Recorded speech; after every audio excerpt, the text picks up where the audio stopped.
Hello, everyone, and welcome to Where is Xur, IGN's weekly show where we find Xur and we look at his inventory together. Today you can find Xur in the European Dead Zone. He's over here in the Winding Cove, up on a cliff. Let's go and pay him a visit.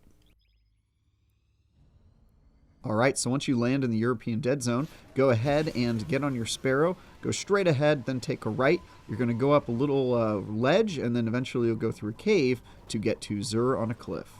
And here we are. Let's see what Xur's got this week. Alright, so first up, he's got Crimson. This is a fantastic hand cannon. I've been seeing it a lot in Crucible lately, so clearly there's a meta there. But basically, if you don't know, you get a kill and it starts healing you immediately, which is super useful. It's also a 3-tap hand cannon, 3-burst, which is kind of rare in hand cannons. So yeah, that's definitely one to grab if you don't have it already. If you've already got it, though, nothing special about this version. All right, the Bombardiers. This is a decent hunter exotic. However, it's got pretty terrible roll here. 22 mobility. Even if you like mobility, that is a very low stat total at just 62, which is very low for an exotic. Titans are in a similar situation. Their stat distribution's a little better with high resilience and discipline, but mobility is still too high, and it's got 62 overall. Definitely not worth picking up. And finally, Wings of Sacred Dawn.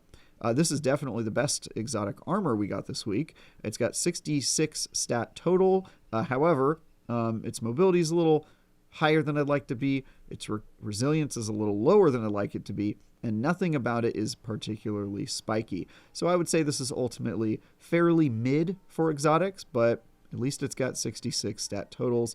That's more than we can say for the other classes. And with that, let's move on to Hawkmoon and Dead Man's Tale.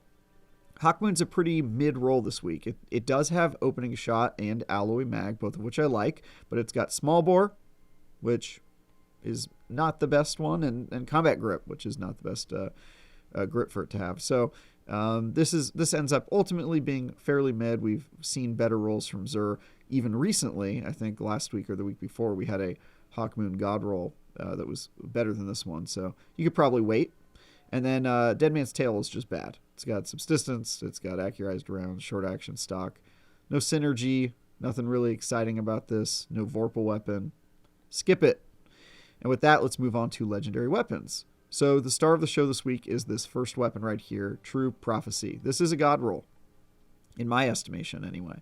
It's got Rampage, it's got Opening Shot, it's got Accurized Rounds, and it's got Reload Speed Masterwork, which is very good for PvP. So as a PvP roll, you should grab this. If you plan on playing Crucible at all, you could do a lot worse than this. So really like this roll.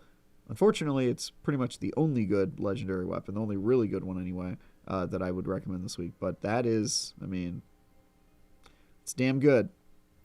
And then we've got Grid Skipper. This is sort of an okay roll. I don't hate this at all. It's got Killing Wind, High Impact Reserves, Range. Ricochet rounds are always kind of just make me roll my eyes because they're kind of not useful. But Killing Wind and High Impact Reserves definitely worth taking a look if you are in need of a Void Pulse Rifle. Farewell with full auto trigger system and Adrenaline Junkie.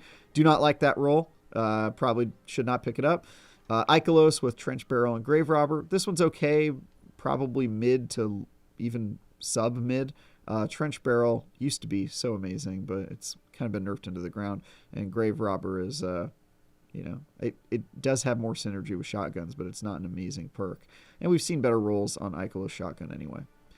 Far Future with Quick Draw and Frenzy. Quick Draw is probably only useful in PvP, and Frenzy isn't at all useful in PvP. So I would say probably not a great roll. Skip that. Husgao with Snapshot Sights and Quick Draw. Getting out your rocket launcher really quickly, I guess, is cool, but, I don't know. I'm not going to be buying this, and I don't know that you should either. And then Night Watch is another weapon that I think is worth considering. It's got Subsistence, Moving Target. The Range Masterwork on Scout Rifle is probably a miss, and there's nothing really exciting else about it. But, if you need a Scout Rifle, it's all right, man. It's not amazing. And let's move on to Legendary Armor. The Titans are really the only class I'm going to talk about today. Every other piece of armor on the Warlocks and the Hunters is really, really bad. So if you are a Hunter or Warlock, sorry guys, come back another week. Today we're going to be talking about Titans because they're the only ones who got a good roll. And even then, they only got one. So 58 stat total for the gauntlets, 56 for the chest piece. These are the things that Hunters and Warlocks got for all of their armor. But Titans did get 165, which is great. So this is a really good stat total to have. 65 on a helmet is definitely good. However, mobility is higher than I'd want it to be. Intellect, which has really fallen in importance in the meta, is really high. And then it's also got low resilience, discipline, and strength, which are the three that I would be caring more about. So unfortunately, the distribution isn't amazing. So grab it if you need a high stat piece of armor, but you'd be wasting about 10 points on mobility, which effectively makes this a 55 stat total weapon if you're a Titan who doesn't want any mobility, and that's unfortunate. And then the boots are 61. So yeah, if you don't need the helmet, trust me, you don't even want to look at the other armor because it's really bad. And that's it for Xur this week. We got done early. I guess he didn't have a ton to get excited about, unfortunately. But that's it. Hopefully this was useful to some of you guys. And for everything related to Destiny and Xur, stick with IGN.